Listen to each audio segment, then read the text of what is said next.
Hi mga langga, good morning, happy Saturday, kumusta po ang everyone dyan? So by the way mga pangga, ngayon ay day off ko, so kita nyo mga langga, yung buhok ko, ayan, nagkulay look, natural na talaga siya mga langga, kasi gusto ko looking natural lang, ayan, mahaba na siya. Tapos kinukulayan ko siya ngayon ng natural black, so gusto ko siya pantay ang kulay, kasi parang yung buhok ko parang may taya-taya na, tapos naghagard na yung mukha ko. So, ayan. So, mukhang 30s na tayo mga langga noon. Ngayon, parang ano na siya, 28. Ayan.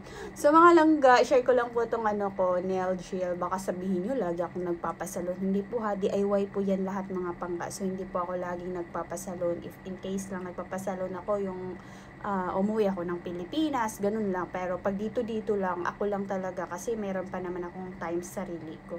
So, yun mga langga. And then, yes of course, tipid na din natin kasi sayang din, no? So, ayan na nga mga pangga, diba nakikita nyo sa aking mga video na meron ako mga DIY na nail art, mga ganito, artificial nails, ayan. So, guys, napakasulit po talaga yung ginawa ko kagabi. Kaso, hindi ko talaga siya na-videohan kasi alam nyo, nalubat yung phone ko, tapos 12 o'clock in the evening na ako natapos mga langga. So, hindi ko siya na-videohan kasi wala naman yun sa ano ko. Pero next time, ituturo ko sa inyo mga pangga kung paano siya na hindi talaga siya ang tagal matanggal mga langga as in.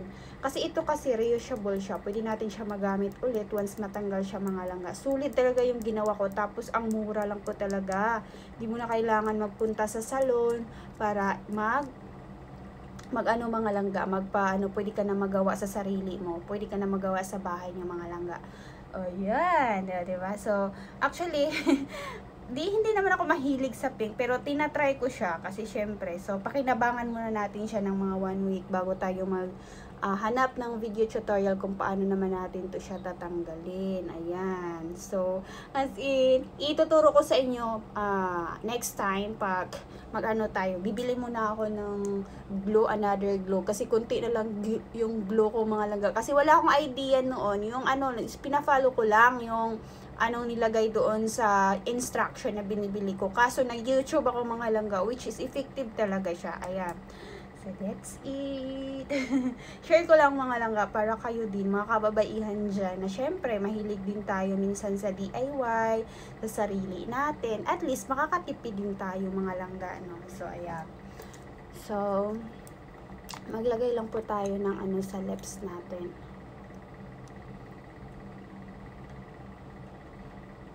Ano lang pa siya mga langga. Kasi, naboboard ako ngayon dito sa bahay. Mamaya mag-workout tayo.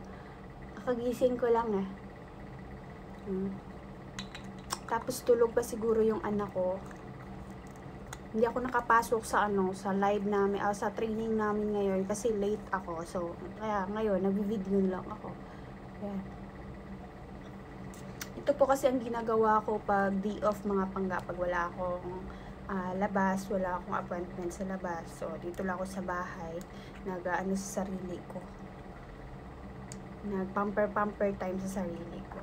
So, ang ginagamit ko ngayon mga langga na sunblock is yung kay Miss Glenda from Brilliant Essential. Ayan. So, tinatry ko lang siya mga langga, which is, totoo, naman siya, hindi naman siya fake kasi yung maintenance. Ayan. So, that's it lang mga langga. Super simple lang po tayo and enjoy your weekend. I love you all.